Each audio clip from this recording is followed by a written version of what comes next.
Hey everybody, we're here for an RLG cast review. I'm here with JohnnyDonuts 777. Today we're talking about Blue Beetle. I almost said Ant-Man. I have a bug themed hat. I got an octopus, R.A.P. Bray I Wyatt. just realized I'm wearing all Marvel to do a DC thing. I never noticed that. The bug themed hat was planned. Right? Anyways, I mean, it yeah, kind of looks like the scarab. yeah, Blue Beetle. We'll kind of give you a no spoiler, I guess, Yeah. review, and then we'll go into like an open conversation. And I'm gonna let Johnny Donuts just tell you what happens in this movie. Oh, geez. Okay. Basically, they find the blue beetle scarab in Antarctica. Jamie Reyes returns home.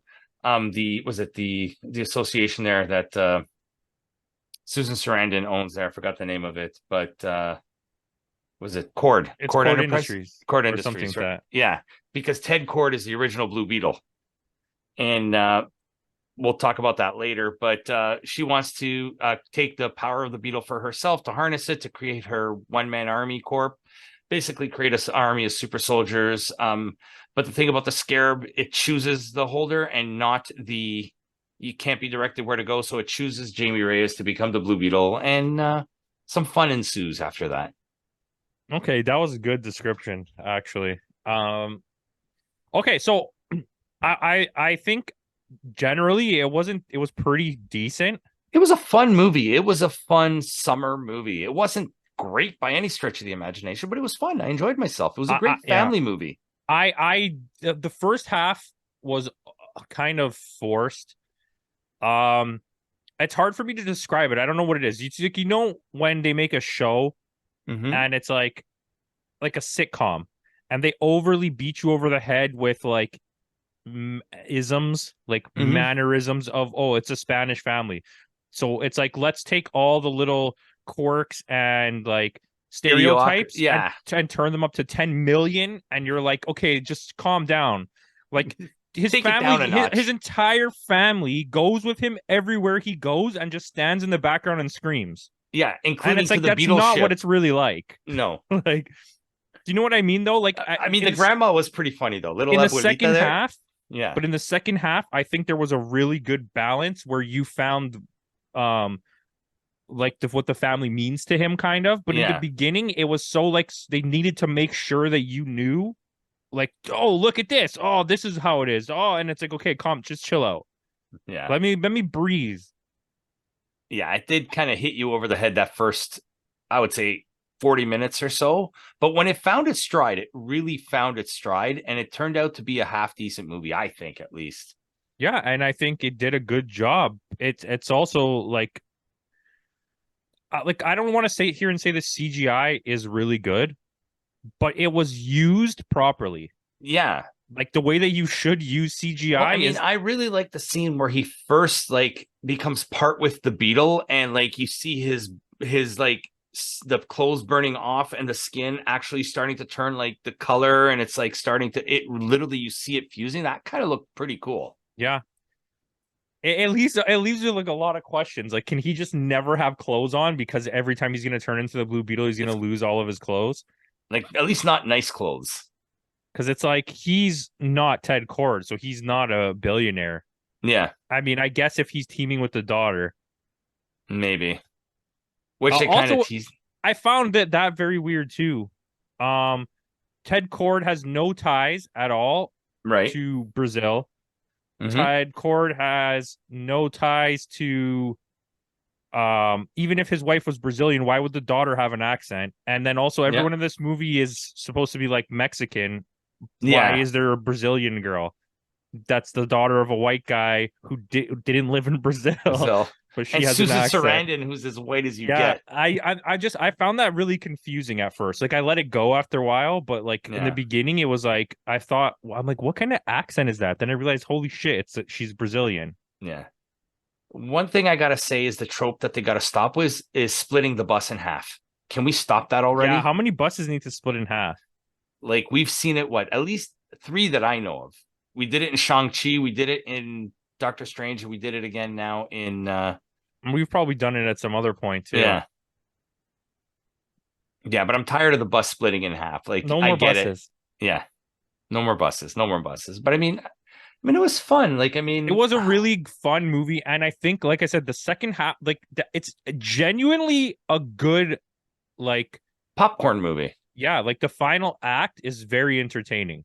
Usually, and that's the thing. Usually, that's what Marvel suffers from. They start off, or not Marvel, I should say, DC movies suffer from is they'll start off okay, really build the second act, and then kind of fall off in the third. Where this one, the third act just like ramped it all up. We got so many, like, which we'll talk about in the spoiler area, but we got so many Easter eggs, so many plot potentials, so many like threads where they can go with this. And James Gunn also said that Blue Beetle is part of the universe moving forward, though. And I think it looked like Blue Beetle. Like, that's one of the best costumes we've ever seen. It looked like the Blue Beetle costume from the Injustice game. It looks like the Blue Beetle costume from the comics. No, what's that show, the animated show? Not Teen Titans, Young Justice. Young Justice, okay. But yeah, everyone was good in it. I enjoyed all of the acting. Even the actor who played Omek. Yeah. The Carapax, which I think he's an amalgamation of two different characters. He's Omek and something else. I can't remember who he was, but it's an amalgamation between a different character. I think Red Beetle or Black Beetle or something like that. Oh, maybe. I didn't even think about that. Yeah. Yeah, George Lopez was really good. Yeah, like, I mean, it's George Lopez being George Lopez. Like, but there's a nice chunk of this movie where George Lopez and Bruna, whatever her name is, the Ted Kord's daughter, they actually carry the movie for like a nice chunk. Jenny, she plays Jenny. When Jamie Reyes gets captured, like they're left alone to like carry the movie for like a solid piece of time. Yeah, a good 20 minutes. That's where we get the little abuela with the machine gun and and I thought that worked really good. And the showing us Ted Kord, and like the one thing though, they didn't really show us Ted Kord. I mean, they don't. They will. You see the thing, right? Yeah. And I don't think that's a spoiler because he's not part of the movie. But they find his laboratory, his secret lab. Well, they don't really find it. She already knows about it. Yeah. But I like how they play it off like he's like a really famous superhero, but he was like a bumbling idiot. There's like, that's a thing too. It starts off with like newspaper clippings of Ted Kord, and I liked how like at the beginning of the movie there was that little newspaper clipping of, I think I forgot the guy's name, but it was Garrett something, and it's an homage to the first Blue Beetle of Dan Garrett. Oh, I didn't even see that. Yeah, it was the Garrett Gazette. It was called, and it was an homage to like that's the homage. I completely missed that. All right, well, those things aside, so I don't know. The music was good. It had some good action. What would you rate this out of 10? I give it a solid 7.1, 7.2. I think I'm at like a 6.9. Okay. Because I don't think it was as good as Black Adam. I think the third movie reviews are becoming like our wrestling reviews are too close. Yeah, but the third act I think was really strong in this. Yeah. But I think the opening, like, I can completely understand why people got turned off by this movie, because the opening like 15-20 minutes is like a slog to get through. Yeah, it's really annoying. Everything's annoying. It's too much. It's way over the top, and then it kind of settles in, and you're like, okay, yeah, this is pretty good. But yeah, it's worth watching. I would. It is. I had a lot of fun with it.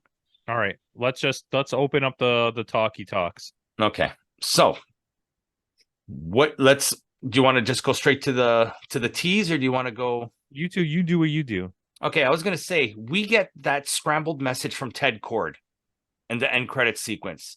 Is that Ted Kord in the future with Booster Gold? He's trying to. I honestly think that's what they're planting the seeds for, because there is supposed to be a Booster Gold series, isn't there? Or are they doing a movie? Well, they should just do Blue and Gold. But that's what I'm saying, where they become social media stars. I read that one. I got it on the shelf right there. I thoroughly enjoyed Blue and Gold. Yeah. Who wrote that? Is that Dan Jurgens? Mm-hmm. Dan Jurgens, yeah. Yeah, the other run is good too by Jeff Johns, right before that. Mm-hmm. Yeah, I don't know. Ted Kord is a fun character, I think. He does die in the comics. Yes. but I think you should definitely do it, and the fact Yeah. that they are trying to get Jason Sudeikis to play it, I think is good, like great, because that's Yeah, your Paul Rudd casting. they did say that it wasn't him that provided the voice at the end, but there are talks that it's going to be Jason Sudeikis. I kind of like that idea. He can That's play their that Paul Rudd, bumbling. right? Yeah, he can play that bumbling like. Because he's supposed to be like a genius that's also like just can't do anything right. Yeah. So that because like some of his tech is really good, but then Yeah, also and some Booster of it is Gold like, takes advantage of it, and that's what yeah, makes it funny, and that's what makes those two characters. it's a good combo, and I think I don't know. I'm really, this is a question I have.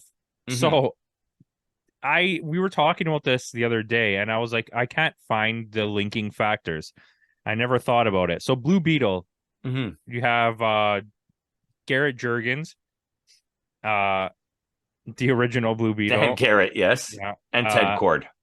so Garrett was actually Blue Beetle for a really long time. Right, but he was the Blue Beetle before the DC, right? DC bought them out. Yeah, I think it was Carlton Comics, whatever it Yeah, was. something like that. And that was Yeah, their big character, was Blue yeah. Beetle. Blue Beetle. I think Captain Atom was the other one, and There's one no, more. not Shazam. Shazam was part of the other Was line. Fawcett. Yeah, but there was a few. Anyways, so they got Dan Garrett. He was Blue Beetle for a long time. Then they made it to 10 cord in like I think the 80s The 80s, when they 85, brought it back. 86. Yeah. And it was like a really different character. Um I don't remember if Dan Garrett had powers. No, I don't think so. But Anyways, but what link, except for being a little bit blue and that it's a scarab beetle, does Jamie Reyes have to Ted Cord to make him a Blue Beetle? Because that Blue Beetle was never a guy with superpowers. no, from what I can understand is he took the name from Jenny because her father was missing. And she goes, my father was this and that. And he used the name Blue Beetle, and people loved him. And you should use that too, from what I understand. Okay, well, his uncle also really liked Blue Beatles. Beetle. Yeah. So that could be why. Yeah, his uncle was a fan. And what do you think? Okay, what do you think of them killing off his father in the second act? I mean, it was okay. It was very like It felt forced to me. yeah, it was very like, I don't know the word you would use. It was like streamlined, or it was telegraphed. Like you could see that, like right when they mentioned at the beginning, I was like, oh, the dad's gonna die. Yeah. So they could have called an ambulance. Yeah. It didn't have the same impact as, say, for example, in Spider-Man, was it No Way Home? Well, yeah, but you had like 3 movies of building up to that. Yeah. But yeah, it was a motivation. Yeah. And it was forced. Like I said, there's a lot of the whole first half kind of feels forced, but like the first 20 minutes is just like all over the place. But yeah, it was a pretty good like general plot. Yeah. I actually, you know what? I think Susan Sarandon fucking sucked. Yeah, she wasn't very believable in this film. Like, It sounded the whole time like she was holding a script and reading it. it was a very deadpan delivery for me. Yeah, it felt like one of those. Like she could easily be the reason that people don't like this movie. Yeah. But Omac turns out to be He make gets a in a lot of sense. Yeah, and he does get a redemption arc at the end. He's the one that kind of tells Jamie to get out of there and saves Jenny and all that, and sacrifices himself. And because I honestly think if they move forward with the Blue Beetle sequel, I honestly think they're going to bring in either Red Beetle or Black Beetle. They might as well, because then you never need Ted Cord to be the main character of this movie. Ted Cord can be a sub character in the Booster Gold series, and then kind of bring him back periodically, kind of thing, just to say, hey, I'm still here, and then end it there, kind of thing, to reunite with his daughter. And and then just pass on the mantle. Hey, you know what? You're the Blue Beetle. Explain to us why she has a Brazilian accent. Yeah. Maybe she went to school there and lived there for most of her life. So yes, That's what I did. I'm very rich billionaire guy living in the States. I'm sending my kid to Brazil for Brazil. school. What are you learning how to do there? Yeah. Play soccer? Yeah, exactly. But I mean, for what I see, like I can see what I'm thinking about with the original with Ted Cord coming back is like if they want to end the Blue Beetle series or if they just want to end Ted Cord's run as the Blue Beetle, they can just say, hey, I'm back where I need to be. I have my daughter now. You're the Blue Beetle. You know what? Take on the mantle. It's basically like a passing of the torch kind of thing, where they don't need to use him and just kind of use him sporadically here and there. Yeah, he doesn't fit with this either because Jamie Reyes or this Blue Beetle has so many powers and abilities. Like, you Mhm. don't, what do you need Ted Cord for? You don't need Yeah. like tech, and you don't need his help because he's human. Who's the other? There's a run with Jamie Reyes and what's his name? I forgot who he is. The guy with the torch head. Fusion, is it? Oh, the guy that's like the combination of the old man and the other guy. Yeah, because they had a run too. Fire something. Not Fire Starter. No, it's not Firestarter. We're gonna be That's here yeah. over. That's gonna bug us now. Legends of Tomorrow. Firestorm. Firestorm. Yeah, that's what I'm thinking. That's such a funny one. Like the combo of people that they have that it takes to make Yeah, Firestorm and in it takes like a Legends. nuclear physicist and like Some guy. yeah, Anyways, but yeah. digressing from the point. But I mean, I could see maybe a Firestorm and Blue Beetle team up movie. I don't think you need a Firestorm. I think that's No. too off the board. Blue Beetle's already really off the board. Yeah. Also, I think I don't know if this is going to be like have an effect, but like, um, what's the city called? Palmera. Palmera City. It's too advanced. Like we've never Yeah. seen anything like this so far in the DC Yeah, universe. everything in the looks like this room, the blue and pink neon. It looks like Blade Runner. Yeah. But then nothing is futuristic about the actual places that they go to. Where the Reyes family lives, it still looks like the slum of Miami. Like, And I find that so strange because it's like, okay, they went in all these buildings, but nothing was high tech. But like outside of the buildings, it's all like this flashy Blade Runner city. How come no other city is like that? Yeah. And the thing is that's the thing too. And at the beginning of the movie, they say Reyes just graduated from Gotham University. And Is that what it was? I didn't even Yeah. notice that. Wow. Yeah. So someone else paying attention at the beginning of the movie. I missed two things. He just got back from Gotham, right? So he graduated. That's why the tassel on his hat was black and gold. That's the colors of Gotham. Yeah. That's funny. So, I never noticed that. What else? Yeah. You got any more Easter eggs that I missed? No. I think that's it for me. But like, I mean, in terms of but that's what I was saying about the contrast. Like Central City is just and Metropolis, they seem like just at your run-of-the-mill average cities. But Gotham City seems like it's stuck in the past, and Palmera City looks like it's way advanced in the future. Yeah, and then meanwhile, Aquaman's from Boston. Yeah, right. What's that about? He went to go pack his car. I'm gonna pack my car.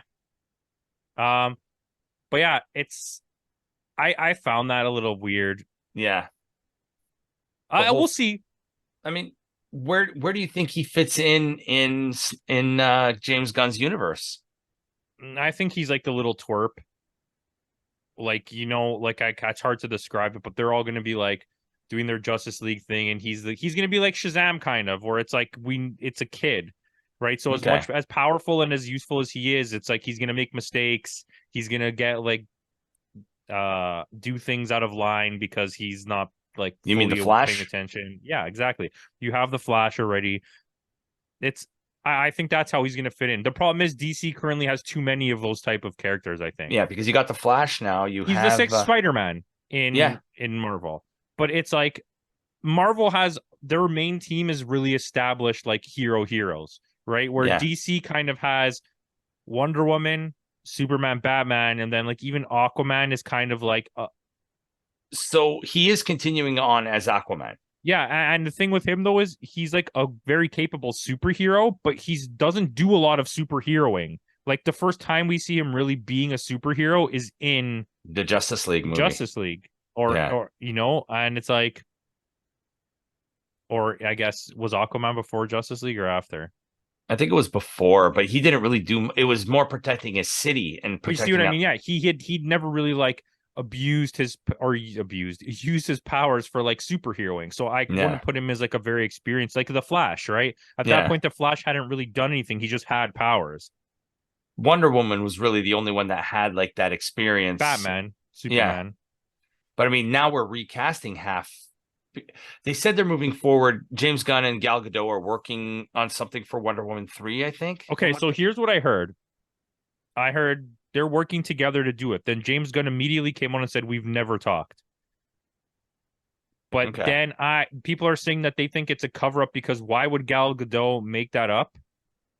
And like it would make sense that James Gunn would try to like cover up information that Warner Brothers doesn't Yeah. want to get out. Yeah. Because like That makes sense. what purpose would she have to go to an interview and make up that she was talking to them about doing Wonder Woman 3? Woman 3. Yeah. Unless she's going into business for herself. I don't think so. Kind of like what The Rock She did is a with good Black Wonder Adam. Woman, right? She was. She like this is my But that's thing the with thing. them. She has the look. She has the stature. She has like Yeah, she and has it's not a bad. It's not okay. I'm not going to say good acting or bad acting. Okay, realistically, but DC, I mean, Marvel has really gone for up and coming, really quality actors Mhm. and like established actors, right? Where DC kind of picked up people more that look the part Yeah. than are there for skill. Like Ben Affleck is a pretty decent actor, but he's Yeah. not like in terms of like thespian level quality actors. You're not No. talking about him like we would about Robert Downey Jr., right? Yeah. And I think Gal Gadot might not have like the greatest acting, but as far as looks go, she's perfect. Yeah. And the first Wonder Woman film was good. That was really good. Yeah. And she was good in the second one. The second one is just so poorly written. Yeah. And the whole cheetah with Kristen Wiig there kind of listen. This is we can debate this all day, but I'm gonna throw this out there and we're gonna see how you feel. Everyone keeps saying, and I'm no extended versions, no Zack Snyder Justice Leagues. Okay. I think if you're talking the worst 3 movies from this DCEU, the modern DC movies, okay, going from worst to not as worse. Okay. Suicide Squad. The first one? Yeah. Yes.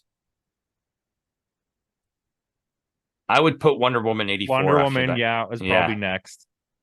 And then debatably either BVS or Justice League, the Joss Whedon version. The Joss Whedon version. I don't dislike that movie.